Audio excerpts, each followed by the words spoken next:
Bonjour à tous, j'espère que vous avez la forme. Vous l'avez vu au titre, aujourd'hui nous allons parler de la dernière confrontation entre Obi-Wan et Dark Vador. Donc déjà, j'espère que vous avez vu l'épisode. Je pense que oui, puisque la vidéo va sortir lundi. Et l'épisode est sorti mercredi dernier. Logiquement, si vous vous intéressez à la série, vous l'avez vu. Bref, quel combat, quelle confrontation et quelques vérités très intéressantes prononcées par les personnages, notamment par Dark Vador. Déjà, il faut savoir que niveau réalisation, ils ont bien joué leur coup. Revenons un peu en arrière avec l'épisode 3. Dans cet épisode, comme vous le savez, Obi-Wan fait tout pour éloigner Vador de Leia. Donc, il fuit, il n'a pas envie de combattre. Mais c'est surtout au niveau des plans de caméra que c'est très intéressant par rapport au dernier épisode. Dans l'épisode 3, nous avons un plan de caméra qui montre Vador sabre laser à la main. C'est une signification au niveau du plan de caméra très intéressante puisque c'est un peu là pour nous montrer une certaine domination, une envie de se battre et d'être sûr de gagner. D'où le fait que le plan met vraiment l'accent sur l'arme qu'il va utiliser pour dominer son adversaire. Alors que l'adversaire, lui, est filmé en tout petit au loin, désarmé, pour montrer un peu son infériorité. Et même si c'est un plan très classique dans le genre, ça renforce beaucoup cette pression que subit le personnage d'Obi-Wan, qui est tout petit sur le plan par rapport à la domination écrasante de Vador. Et pourquoi je vous parle de ce plan de caméra précisément? Déjà parce que, comme je l'ai dit, il est très intelligent dans la manière dont il est utilisé pour montrer une supériorité. Et le fait d'ailleurs que Vador allume son sabre laser montre son envie de combattre et de gagner, contrairement à Obi-Wan. Mais si je vous parle de ce plan, c'est parce que dans l'épisode 5, ils l'ont réutilisé. Mais comme je l'ai dit, de manière intelligente. Contrairement à l'épisode 3, cette fois-ci, la caméra n'est plus derrière Vador avec son sabre laser en main. Cette fois-ci, la caméra est derrière Obi-Wan et c'est Vador qui est en tout petit devant. Le fait de montrer le plan avec le sabre laser en main est très important. Et encore une fois, ce plan nous montre une certaine motivation, une certaine pression qu'Obi-Wan met en avant par rapport à son adversaire filmé de loin qui est désarmé devant lui et donc montre une certaine infériorité. Et pour montrer une certaine détermination, une certaine domination, dans l'épisode 3, je pense que vous vous en souvenez, c'est Vador qui allume son sabre laser en premier. Et dans l'épisode 5, pour aller avec cette prestance, c'est Obi-Wan qui allume son sabre laser en premier. Alors pour certains, bien sûr, ça peut paraître tout bête, ça peut paraître tout con, c'est juste des détails, etc. On s'en fiche un peu et tout, etc. Mais personnellement, je trouve que c'est assez intelligent et important comme plan de caméra, puisque ça marque un parallèle très intéressant entre l'épisode 3 et l'épisode 6.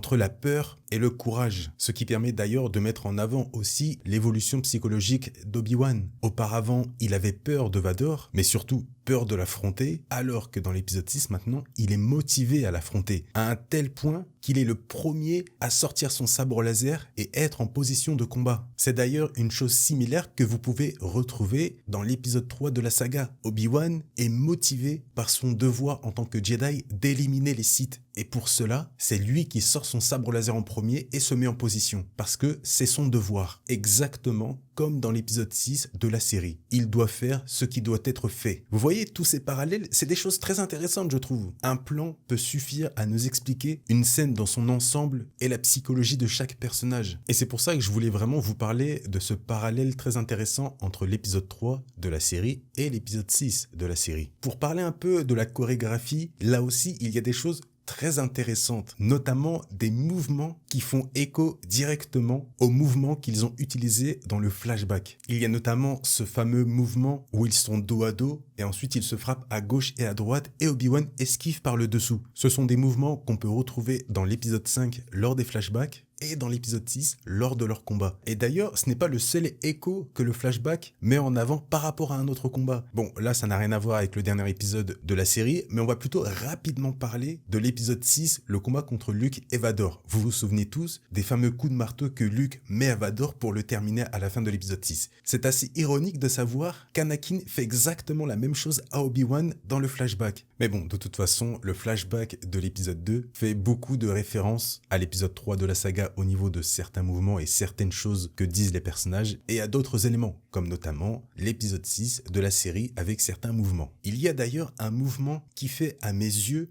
écho à un autre combat, cette fois-ci dans une autre série, Star Wars Rebels. Je vois ça comme une petite référence assez subtile puisque c'est un mouvement que Vador fait très rarement. Lorsqu'Obi-Wan tente un coup d'estoc vers Vador, ce dernier lui chope le bras pour l'emmener vers le haut. Et dans mes souvenirs, corrigez-moi si j'ai tort, attention, je peux me tromper, mais dans mes souvenirs, la seule fois où Vador fait ça, c'est lors de son combat contre Kanan Jarrus. C'est exactement la même disposition. Kanan tente un coup d'estoc vers Vador et lui chope le bras pour l'emmener en l'air. C'est exactement la même chose. Sauf que bien sûr, dans l'épisode, Kanan il se fait soulever alors qu'Obi-Wan parvient à se libérer. Deborah Shaw aurait très bien pu rendre un petit hommage à Dave Filoni, qui était présent durant la production de la série Obi-Wan Kenobi. C'est très subtil encore une fois, mais je trouve que ça fait plaisir. Et d'ailleurs, de toute façon, ce n'est pas la seule ref à Rebels. Bon, j'ai pas besoin de vous expliquer la fin du combat avec le casque à moitié arraché et la voix fusionnée entre celle d'Aiden Christensen et de James Earl Jones.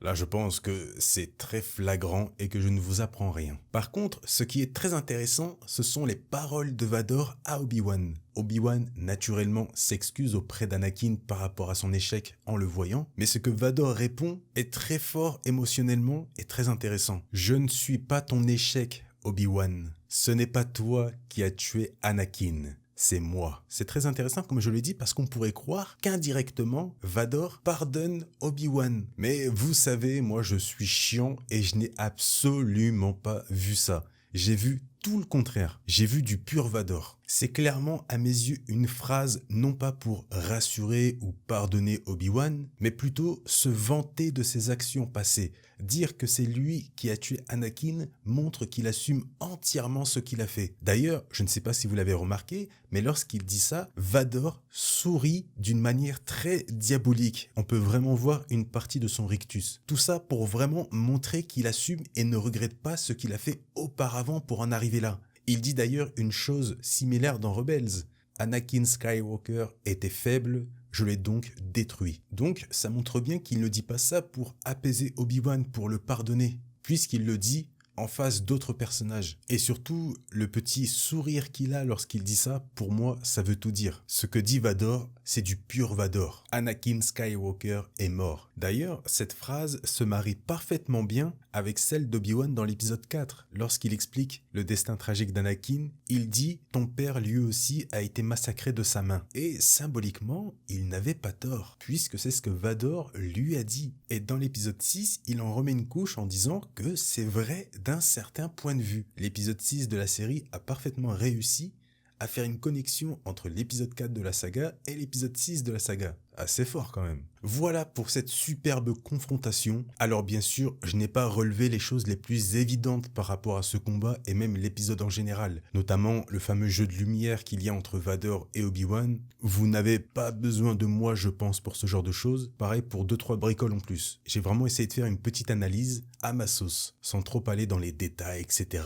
Bref, j'espère que la vidéo vous a plu, qu'elle vous a appris quelques petites choses, ça fait toujours plaisir. Si la vidéo vous a plu, le petit pouce bleu, on n'oublie pas ça, c'est toujours très important, ça aide à mieux référencer la chaîne et la vidéo. Le commentaire bien sûr pour me dire ce que vous avez pensé de la vidéo et me donner vos interprétations par rapport à certaines choses du combat. Comme d'habitude, c'est toujours plaisant de voir des passionnés discuter entre eux. Merci à tous d'avoir regardé cette nouvelle vidéo, je vous souhaite une très bonne journée ou une très bonne soirée, prenez soin de vous et à la prochaine.